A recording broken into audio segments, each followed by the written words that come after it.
The movie introduces us to a highly unconventional nun named Sister Lu. Throughout her life, it was said that she constantly broke the strict rules of her convent. Because of her rebellious nature, absolutely no priest or fellow nun wanted to work alongside her anymore. However, there was exactly one exception to this rule: Father Novak. Father Novak had personally raised Lu ever since she was a little child, and he remained the only person willing to stand by her side. Time and time again, he sternly warned her that she needed to stop acting out, or else no one would ever want to work with her. Even on this particular day, Father Novak is escorting Lu on a train journey to Rome for an extremely urgent exorcism. A famous and highly influential person has reportedly been possessed by a terrifying demon, and Father Novak's specialized team has been called in to save them. As the train races toward Rome, Father Novak continues trying to reason with Lu, but she is deeply frustrated, and for a very good reason. Her frustration traces all the way back to her childhood. Lu's father, Roman, was a dedicated demon investigator who frequently assisted Father Novak in performing dangerous exorcisms. One horrifying night, young Lu woke up to the terrifying realization that a demon had taken complete control of her own father. Before the demonic creature could harm her, Father Novak and his team managed to rescue Lu, but tragically, they couldn't save Roman. Exactly what happened to her father after that night remains a closely guarded secret. Even now, Father Novak outright refuses to tell her the truth, and his prolonged silence has filled Lu with years of suppressed anger. Furthermore, another issue deeply bothers her. She questions why only priests are allowed to perform exorcisms, and why a nun cannot do it too. Lu desperately wants to follow in her father's footsteps and fight demons herself. But every single time, she brings the topic up, Father Novak simply tells her to be patient and to trust that everything will eventually work out.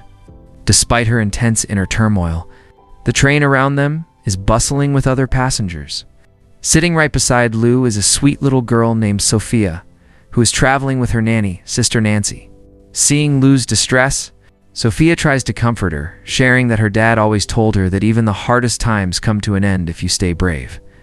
Those profound words strike a chord with Lu. Curious, Lu asks Sophia what her father does for a living.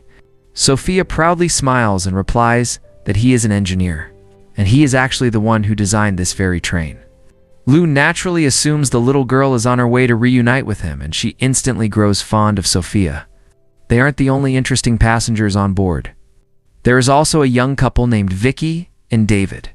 After growing tired of Father Novak's relentless lectures, Lu heads toward the dining car where she crosses paths with the couple. She ends up helping Vicky, and the two quickly become close friends.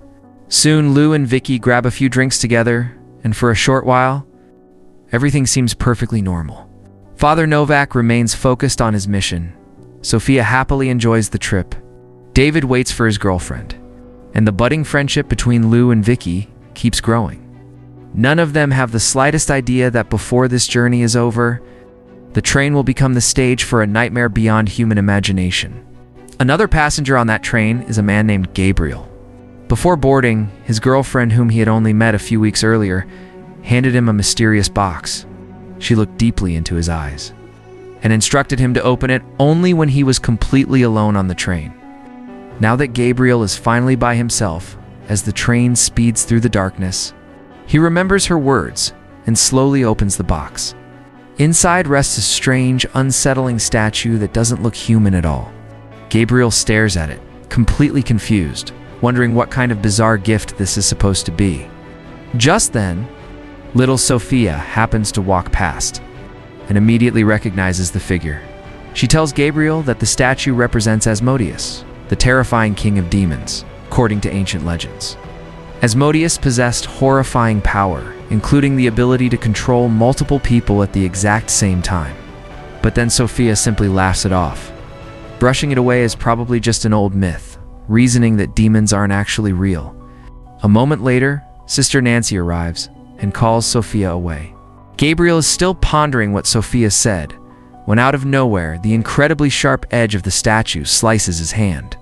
To Gabriel and, likely anyone watching it, seems like nothing more than a harmless small cut. But no one has any idea what that tiny wound is about to unleash.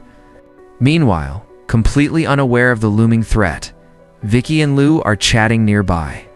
During their conversation, Lou notices a man named Louis secretly stealing belongings from other passengers. She bravely confronts him, warning him to put everything back, or she will tell everyone. Louis realizes she is dead serious and quietly returns all the stolen items. So far, things seem under control. But the story then cuts back to Gabriel, and something is terribly wrong with him. His body begins shaking uncontrollably. He feels freezing cold, and little by little, his face begins to physically change. It no longer looks human. Before anyone can comprehend what is happening, Gabriel transforms into something horrifying and demonic. The exact moment his transformation completes, the train itself begins to violently malfunction. The engines start failing, and the overhead lights flicker on and off. At first, everyone assumes it's just a minor technical issue. But then, crows begin violently crashing into the train's windows. One after another, then dozens, and then hundreds. Soon, it feels like thousands of birds are mercilessly slamming into the glass. Panic rapidly spreads through the passengers, trying to keep the peace. The conductor makes an announcement, telling everyone not to worry. He claims they have suffered some minor damage to the windows and will stop at the next station, which is only 5 minutes away, before continuing their journey. The passengers reluctantly believe him, hoping it's just an accident. However, Sophia is absolutely terrified by the spectacle. She looks at Nancy with pure fear in her eyes and asks if they are going to be okay. Sitting right beside them is a man named Edwin. He's a selfish and bitter guy with a terrible habit of making every situation worse. He fearmongers, noting that birds can sense danger before it happens, and suggests that something terrible is about to happen to them. His grim words instantly make everyone uneasy. Angry at Edwin for scaring people, a passenger tells him to stop and reassures Sophia, but Sophia soon notices a horrifying detail. The train completely blows past the next station without stopping. Instead, it keeps speeding up faster and faster. The passengers are entirely confused as to why the train isn't slowing down. Only Lou realizes that whatever is happening isn't something any human could possibly control. She rushes to Father Novak and tells him everything. Father Novak calmly replies that he will find out what is going on, instructing her to keep the passengers calm until then. While Lou and Vicky tried their absolute best to reassure everyone, Edwin won't stop spreading panic, and everyone quickly grows sick of listening to him. Finally, Lou decides there is only one way to physically stop the train, and she heads straight for the driver's cabin. Everyone follows close behind her, but the moment they step inside, they realize it is already too late. The train operator is dead and no one knows who killed him. The horrifying sight leaves everyone frozen in fear, and the passengers turn to Lou, desperately asking how this is even possible. Before Lou can answer, reality itself shifts, and in an instant, Lou is pulled directly into the spirit world. Waiting for her there is Father Novak. Lou is completely confused as to why he brought her to this realm to talk. Father Novak finally reveals the heavy truth. She had always asked what really happened to her father, and now it was time she knew. He explains that Lou's father, Roman, had been possessed by Asmodeus, the king of demons, a powerful evil force that wanted both Lou and her father dead. And now, that exact same demon has boarded this very train. Father Novak warns her that if she wants everyone to survive, she will have to stop it herself. Lou isn't ready for something this terrifying. But before she can ask another question, Asmodeus appears right in front of her and brutally murders Father Novak right before her eyes. Lou snaps back out of the spirit world. The passengers immediately run toward Father Novak's physical body, but it is clear that everything has already fallen apart. Then, Asmodeus fully manifests right in front of them. He lets out a terrifying, echoing scream through the entire train, declaring that every soul on board now belongs to him.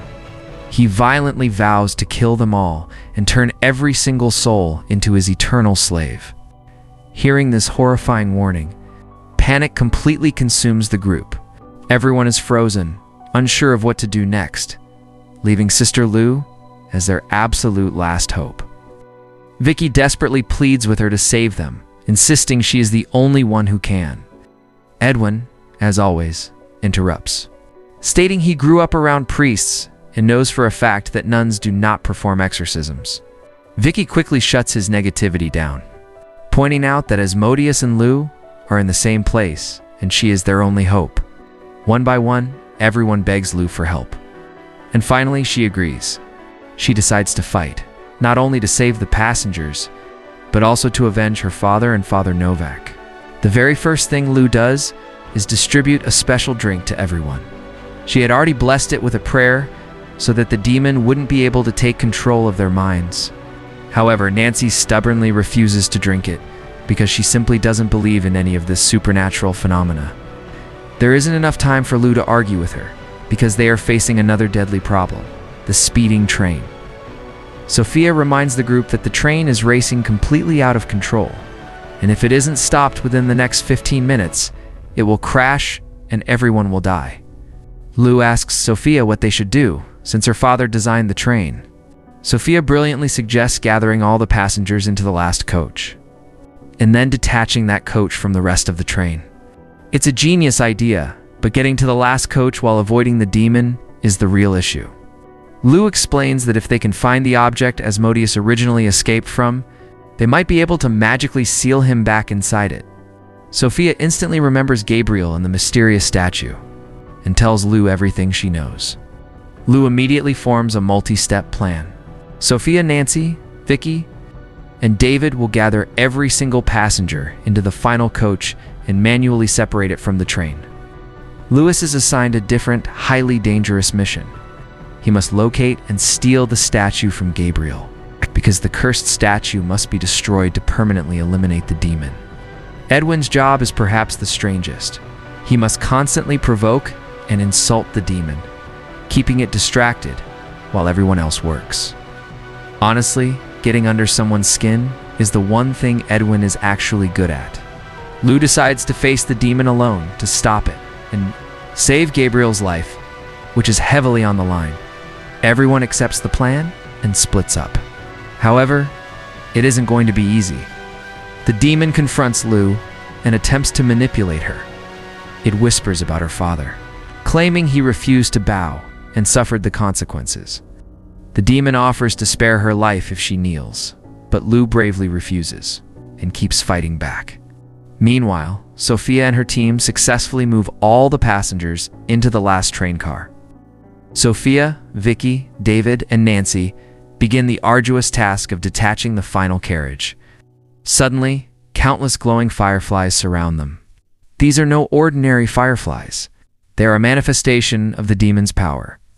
Because Nancy refused to drink the holy mixture earlier, she is completely unprotected, and the demon swiftly takes over her mind.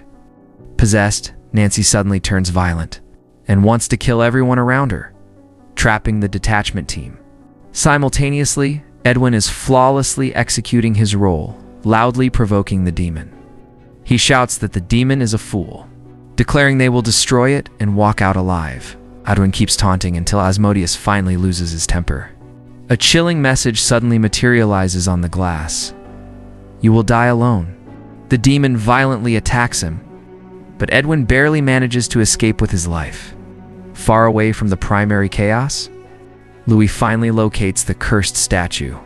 But before he can grab it, the demon attempts one last trick of manipulation. It whispers to Louis, urging him to steal the priceless statue to become incredibly rich. But Louis has already made his choice to stand with his new friends. Realizing it cannot corrupt him, the demon abandons Lou, rushes straight to Louis, and brutally murders him. The others run to his side, but Louis is already dead. Everyone breaks down in tears over Louis's sacrifice, but there is no time to grieve. Lou rushes over and manages to miraculously free Nancy from the demon's control. She gives her final order. Everyone must get into the last train car, while she keeps the demon distracted. She explicitly tells Nancy to take Sophia and return her safely to her father. But Nancy quietly reveals a heartbreaking truth. Sophia's father actually died 3 years ago, and Nancy is the only family the little girl has left. Seeing a reflection of herself in Sophia, Nancy knows she must save them all. Lou sends the group away, but Edwin, who has genuinely changed into a better man, refuses to let her face the ultimate danger alone. He tells the group he is going back to help Lu. The others agree and continue toward the rear to disconnect the final carriage.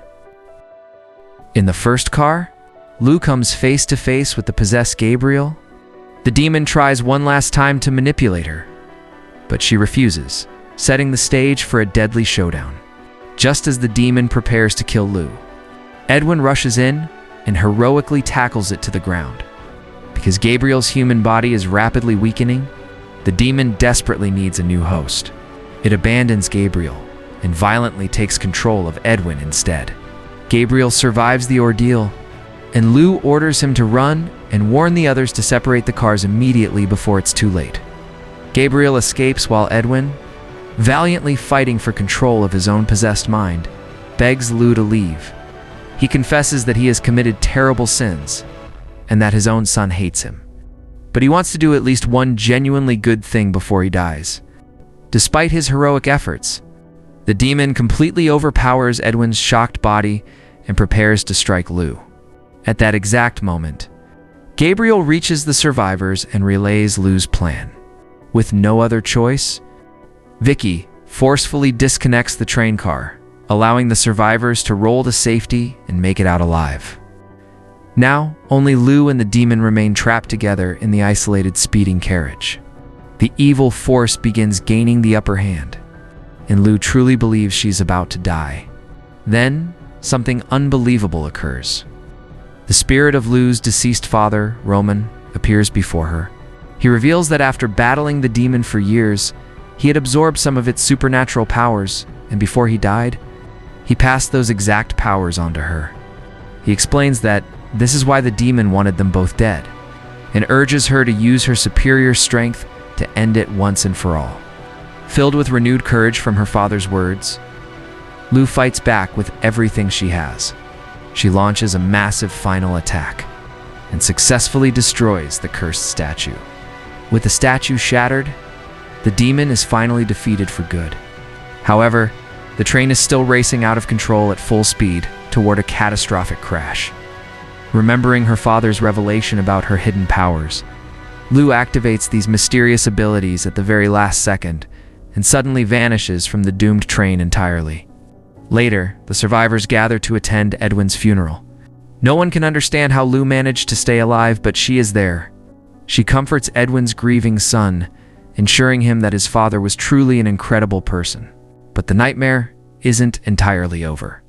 Soon after, a group of government agents escorts Lu to a church, where one of Father Novak's old friends is waiting. It reveals that Father Novak had known all along about Lu's supernatural powers, and had shared the secret with him before dying. Novak's friend asks Lu to stand with them, revealing that even the government wants her on their side to help fight the forces of evil. In the end, Sister Lu fully accepts her extraordinary destiny, promising that she will never let the devil win again. And that's where the story comes to an epic end. Thanks for watching. If you enjoy the recaps, please like and subscribe. See you in the next recap.